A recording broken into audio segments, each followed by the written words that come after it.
You're watching the Frontliners at ang frontliner po na kasama natin ngayon ay walang iba kung hindi ang Executive Director ng Office of Protocol dito po sa Department of Foreign Affairs, sa Executive Director Adelio Cruz.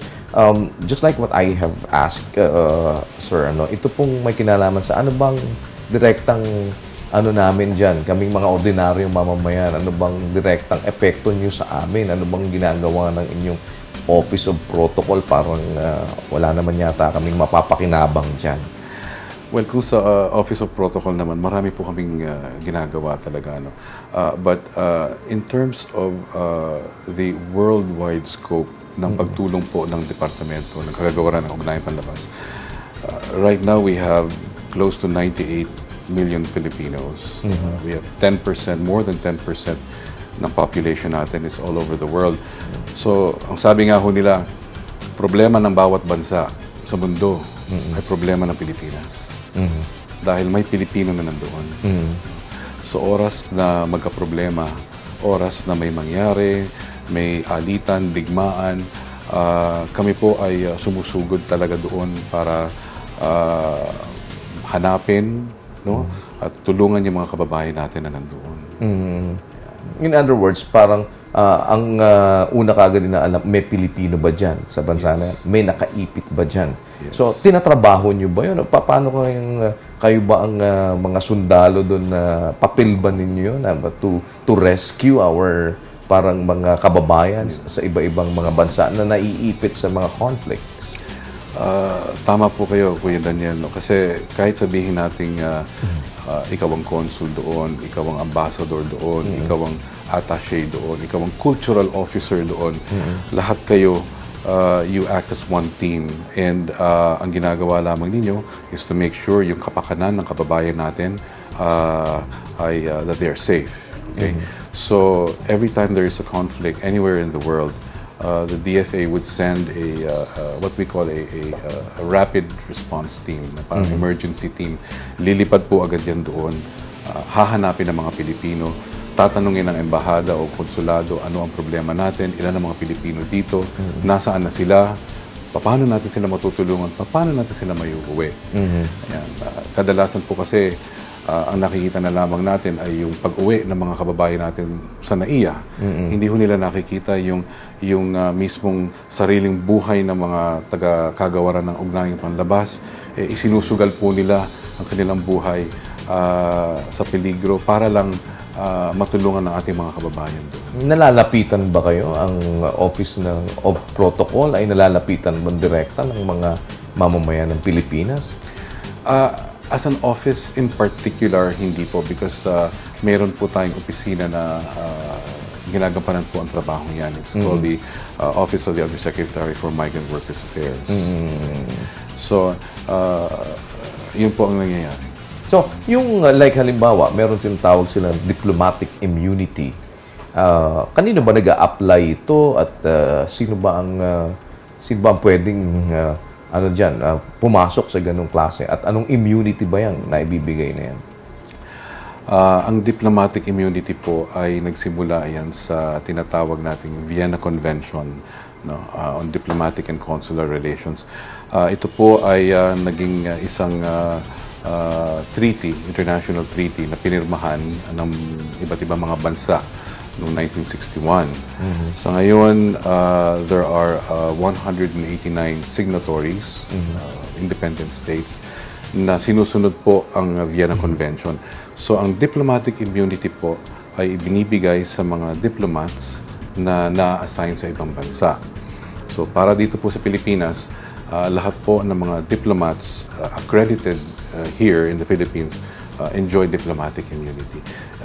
If I may explain it in simple words, ito po'y pagkaligtas o proteksyon sa pag-aresto o pagsampa ng kaso, na ibinibigay natin sa ating mga diplomatiko. Ibig sabihin, pagka halimbawa ikaw ay isang diplomat na nandito ka sa Pilipinas, kung meron kang ginawang kalokohan dito sa Pilipinas, hindi ka pwedeng arestuhin. Ganun na po yun. Dahil diplomat ka. Same applies with us. kung tayo diplomat naman sa ibang country, hindi rin tayo pwedeng arestuhin doon. That's true. At ang magpo-prosecute sa atin ay yung ating bansa mismo.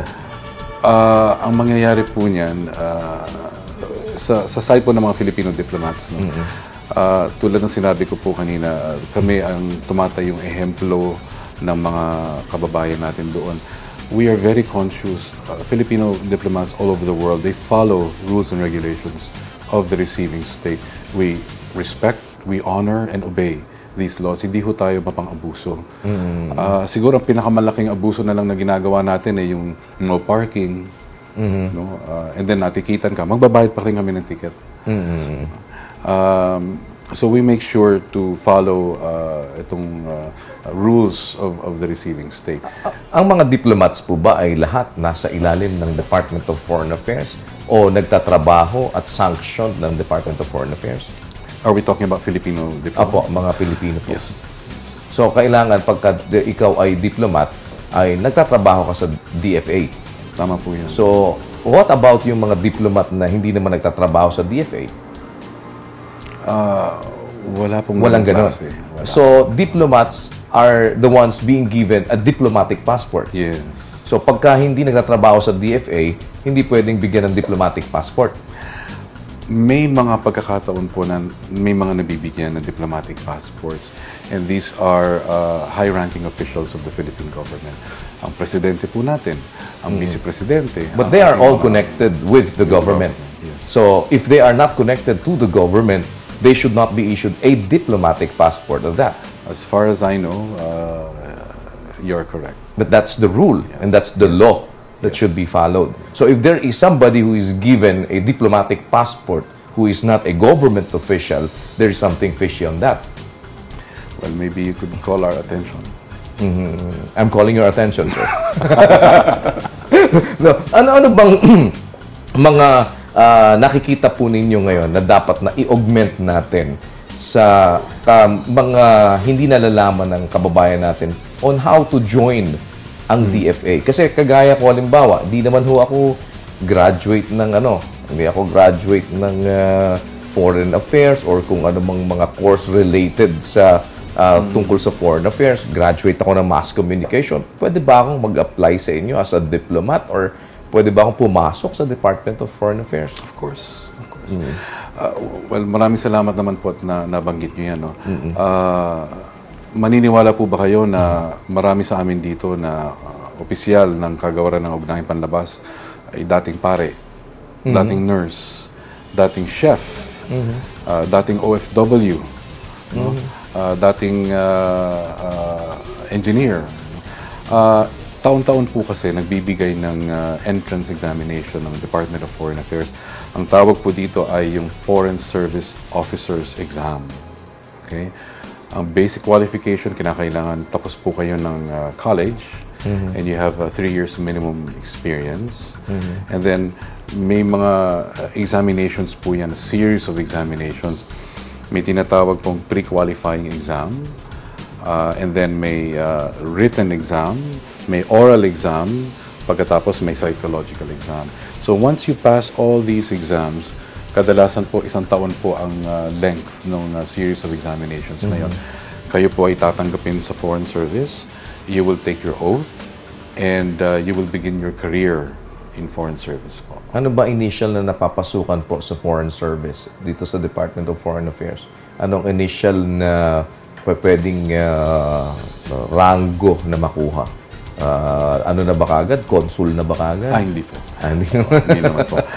Unang-una, hindi ho pwedeng tawaging consul ang isang Filipino sa sariling bayan because there's no such thing as a diplomat in your own country. May pwedeng pumasok po sa officer corps, meron naman pong pwedeng pumasok sa staff level, and every year may opening po yan. So, and it's a very, very exciting and promising career. It's very unfortunate po kasi marami po tayong mga gumagraduate taon-taon, matatalino sila, no? Hindi ho nila alam na may pagkakataon palang ganito, na makasali sa foreign service, makapagsilbi sa bayan, no? And all they need to do is check the website of the DFA. Hindi ba kayo kulang ho ng masasabing advertisement regarding this o parang promotion pagdating doon sa mga ganitong klase ng recruitment that your office should be doing? Every year naman po, we come out with announcements sa dyarios, sa internet. Sinasabihan din po namin ng aming mga iba't ibang embahada, konsuladong panlahat ng Pilipinas sa buong mundo, no, na may opening at may exams na ibinibigay. Well, kami po ay magpapasalamat kung makakatulong po kayo, may pamahagi itong balitang ito sa mga manonood. Kumusta po ba nagiging turnout? Nagkaroon ba ng improvement sa mga nagjo-join sa foreign service in the past years? O bumababa o nagkakaroon ng increase? I would assume na it's been constant po every year. We would probably have 2,000-3,000 applicants dito po para sa Foreign Service Officers exam. And unfortunately, it's very competitive. So doon po sa 2,000, 3,000, baka mga pumapasa po 30, 40. Okay. Medyo konti lang ang ratio, no? Ano ho ba mga qualities para lalo na halimbawa dito sa office ninyo under ng Office of Protocol, ano bang mga hinahanap ninyong quality ng isang aplikante? Dito po sa opisina namin sa protocol, siguro ang unang-unang kinakailangan ng mga tao dito ay yung mahal nila ang trabaho nila. Kasi may mga pagkakataon po, madalas hindi ho ito 8 to 5 job. No? May mga pagkakataon na uuwi po kami madaling araw. Alas 2, alas 3 ng umaga. And then papasok na naman po ng alas 7 ng umaga. Bakit to? Nagpa-party kayo? Hindi ho. Anong ginagawa nyo pag madaling araw na kayo umuwi? Bahagi po kasi ng aming obligasyon at responsibilidad kapag meron po tayong mga bisita mula sa ibang mga bansa. And we're talking about high-level official visits. No? Kami po ang nag-aalaga sa kanila. Everything from yung kanilang schedule, appointments, movements. No? Sinisigurado po namin na oras na tinanggap po namin sila sa NAIA, hanggang sa pag-alis po nila mula sa NAIA, aalagaan po namin sila. Happy na ba kayo ngayon sa budget ninyo sa inyong opisina? Parang medyo nakakaasiwa yung tanggapan sa inyong opisina. Happy na ba kayo sa budget ninyo ngayon and sa tingin ninyo ay sufficient na ito o your services can be still improved kung ito ay mas madadagdagan pa o mabibigyan pa ng proper allocation o mas magandang allocation? Before you answer that, sir, we'll pause for a break. Stay with us.